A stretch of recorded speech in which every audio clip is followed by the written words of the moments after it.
Today I want to cover what exactly multi-factor authentication or two-factor authentication is, what any abbreviations like MFA or 2FA are, and how you should be using them to protect yourself. Don't forget that I've launched the channel's Patreon, so be sure to check that and any other affiliate links in the description if you'd like to support the channel.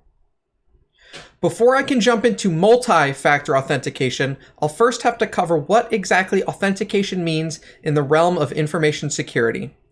In security, according to NIST, authentication is verifying the identity of a user, process, or device, often as a prerequisite to allowing access to resources in an information system. In simpler terms, authentication is how you prove to a system that you are who you say you are. Whenever you log into your social media accounts, your banking applications, or even your work computers, you are authenticating. The benefit of authentication should be obvious, but it prevents others from pretending to be us and potentially stealing money or valuable information from private resources. Normally, authentication takes two steps. First, you identify who you are, for example, your username or email address. Then you prove that you are who you say you are. For example, a password that only you know. There are three primary methods of authentication. Something you are, for example, biometrics like a fingerprint scanner. Something that you have, for example, a token on your keychain or an app like the Google Authenticator. Or something that you know, for example, passwords. In addition to these, some systems may also use somewhere you are. For example, a GPS location on your phone or some time that you are. For example, if you normally only log into your bank between the hours of 9 a.m. and 5 p.m. Eastern. That said, these are generally not enough authentication factors on their own, so systems normally use these in conjunction with one of the other methods. Something you are is usually the strongest form of authentication because, as you'd expect, it's pretty hard to duplicate an iris or copy a fingerprint.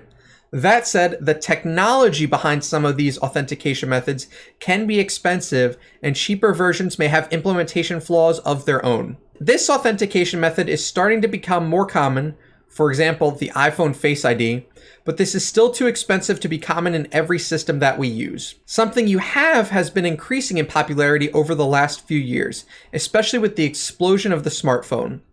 This authentication method normally comes in the form of a one-time use token or key that comes from either an application you have, for example, the Google Authenticator, a physical token that you carry around, for example, an RSA token, or something like a text message/email message.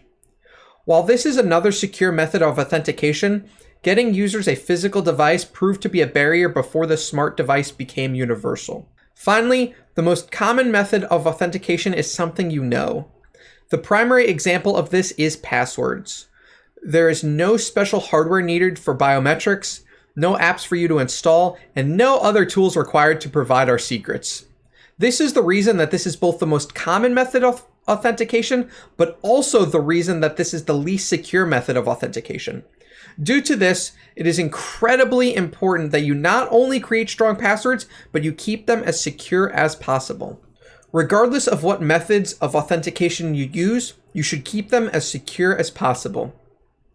If someone were to know your username and password, for example, they could log into your banking application and transfer out all of your money. Not only would you be out of your money, it could be hard to prove that this wasn't you because you proved to be yourself to the bank via your authentication mechanisms. This means that you should keep any applications or tokens on your person or locked up, and you should uniquely generate any passwords and either store them nowhere or in a secure password vault. In addition to passwords, this also covers answers to your secret questions, as these are effectively another method of something you know to most applications or services. If you are familiar with password reset mechanisms, you can normally change an account's password just by answering a few of these secret questions. Hopefully you're learning a lot, but don't forget to click those like and subscribe buttons if I've provided you with any value so far today. Finally, on to the core topic of what is multi-factor or two-factor authentication. Multi-factor authentication, as some of you may have already guessed, is combining two or more authentication mechanisms to provide greater security and identity verification. The form of this that you may be most familiar with is a password, something you know, plus a one-time use token from your Authenticator app, something you have. Continuing with the banking example from earlier, if someone knew your username and password, they would still need to be able to access the one-time use token from the application on your physical phone. Multi-factor authentication is a huge benefit to security, and honestly, the biggest thing that stops hackers like me from breaking into your company or private applications. While important, attackers can easily guess usernames and passwords, systems can leak them, or users can reuse them across multiple applications and services. By requiring an additional form of authentication, this gives application owners increased confidence that users and services will be safer from attackers. While MFA, multi-factor authentication, and 2FA, two-factor authentication, are often used interchangeably, they aren't exactly the same. 2FA is only using two factors of authentication.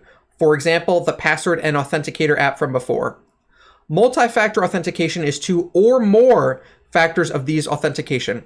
For example, a password, an RSA keyring, the time that you normally log into an application, and the GPS coordinates of your phone. While enabling multi-factor authentication will vary from system to system and application to application, I'll give you a few examples to get yourself started.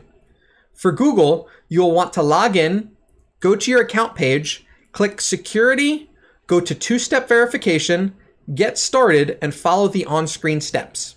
For your Facebook account, you'll want to log in, go to your security and login settings, scroll down to Use Two-Factor Authentication, and click Edit. While these are only two specific examples, hopefully they give you an idea of where you might find these settings in the specific applications that you would like to enable them. That said, if you cannot find this functionality, be sure to reach out to your system administrator or customer support and ask them about multi-factor authentication. Hopefully, all of the above examples gave you plenty of reasons to enable multi-factor authentication on all of your important services and applications that support them. That said, if not, the biggest takeaway should be that two-factor or multi-factor authentication is often the biggest frustration to hackers everywhere and is the easiest step that you can take in protecting your accounts. Let me know in the comments if you have any other questions about authentication, MFA or 2FA, and stay tuned for the follow-up video, how I bypassed your multi-factor authentication.